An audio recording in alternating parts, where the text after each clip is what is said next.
Your team UFO. Always, y'all know what time it is. Let's get right into it. Y'all already know how I start these things off. Hold on, before I start these things off, I didn't realize, and I have seen this movie, but I guess I did probably back then, but I didn't realize that this movie was based in Long Island. I live in Long Island. Shouts to the Long Islanders. You already know how we do it. If I have questions, that's how I usually start it off. And through the movie, I hope to get my answers of my questions. So my first question was, is the monkey in the window related to the Monkey movie?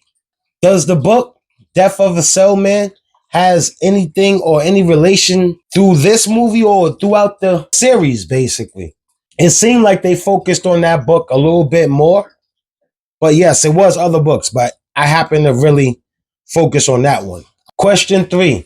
Was that Alex father or stepfather?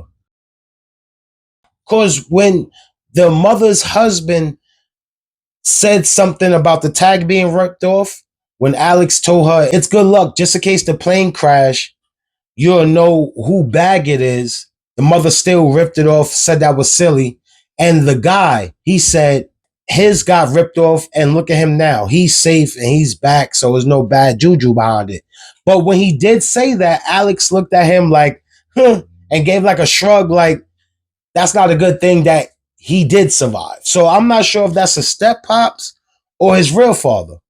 The opening scene still gave me the Airy Rob that I remember. So that still has that type of hold on me. Let me paint you this picture. It focuses on a normal kid from Long Island that's going on a school trip across seas that received a premonition of a plane basically blowing up as it gets into the air. Now, as that detail was basically playing out, Alex starts to realize and he starts to freak out and panic. Inside of the chair, he stands up, everybody eyes on him, and it starts to freak out the whole plane. The people, the security guards on the plane, they wound up have to get these people off the plane before it becomes basically mayhem on this plane. So they got Alex and a couple of his schoolmates off of the plane. Soon as the people get off of the plane, they get into the little area where people wait for the planes at. They looking at the plane and they realize the plane actually blows up. Alex is baffled because the premonition he just had actually came true. And the people that survive, they are dealing with survival remorse. Now they don't even know if they should have survived. Now they feeling bad on who they left on the plane. They put them all in this big room. They basically get interrogated inside of this big room by a couple officers because the officers not sure if any of these kids had something to do with the actual plane getting blown up. And it was one of the girls that nobody showed up for. It ain't funny. I know it ain't funny, but yes, nobody showed up for her. Luckily, Alex's parents took her home, but he might as well have left her at the airport. It was raining and everything. When he drove her to her crib, her driveway had to be like at least a mile long. This guy did not drive up the driveway. He stayed where the driveway was, let her get out, and took the fuck off. You did a half-ass job, but I guess it's closer than her walking or taking a cab, or her have to basically focus on her parents not being there or not caring that she just survived. That driveway was so far, he should have just drove up the driveway and dropped her off. He's always going to be Stifler to me, people. When Stifler died and when the greaser bully dude manned up and he told Claire and Alex to get lost, I thought that was the dumbest thing ever. Like, I understand you just be deaf.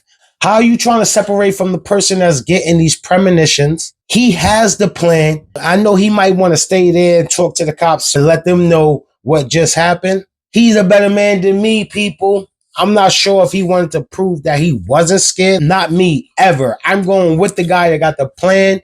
He's getting the messages. He's know who's next. I am not separating from him. I don't care how it makes me look. I am not leaving Alex. No way am I telling them to leave me. It's not happening. So it turns out that it did work. He did link back up with them. They did survive a whole nother year after. So if I was them, I would have felt like maybe the curse is off too. No, it was not off, man. The bully guy saved Alex, and his death was crazy. They left us on the cliffhanger. I don't know what happened to Alex. I don't know what happened to Claire. So I guess I'll let y'all know when I watch part 2.